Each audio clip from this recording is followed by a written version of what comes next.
पूरा जाम हो जाएगा और कल माननीय बहन जी 9 बजे ठीक आएंगी, 1 घंटा भाषण करेंगी और ऐतिहासिक भाषण होगा। लोग चर्चा कर रहे हैं कि सत्ता शासन जब कार्यक्रम कोई बड़ा होता है तो लोग कम जुटते हैं, लेकिन ये जो बहन जी की रैली होने जा रही है यहाँ पर स्मारक की, एक हिसाब से चली है।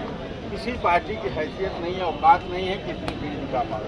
माननीय बहन जी ने दिल से आह्वान किया है और वर्कर गांव से निकल पड़ा है और कल मैं समझता हूं पूरा लखनऊ कर देगा, ऐतिहासिक रैली होगी और माननीय कांशीराम साहब को सच्ची श्रद्धा सुमन कल ही होगी।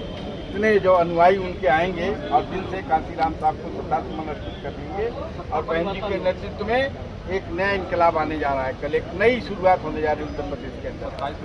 27 में 100% बहन जी आएंगी, पार्टी वार मुख्यमंत्री बनेंगी।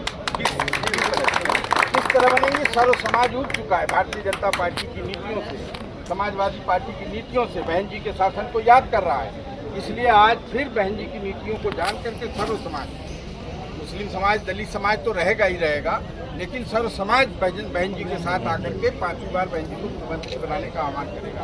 आज अखिलेश जी आजम खान से मुलाकात, अखिलेश जी की हवा निकली हुई है, आज तक नहीं गए। 5 साल आजम खान जेल में बंद थे।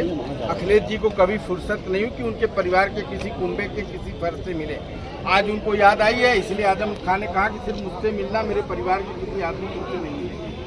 तो ये है दर्द, कभी नहीं उनको था।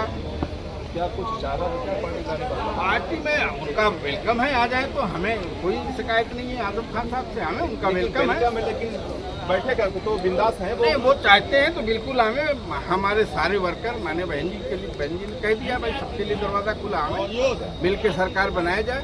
माननीय कांशीराम साहब ने कहा था दलित मुसलमान करो विचार, कब तक सहोगे अत्याचार, तो मुस्लिम और दलित ही मिला करके 45% हो जा रहे हैं, बाकी सर्व समाज है हमारे साथ। तो सरकार तो बननी है भाई, कहाँ कोई बढ़नी है। तो देख सकते हैं कि कल यहाँ पर रैली होने जा रही है और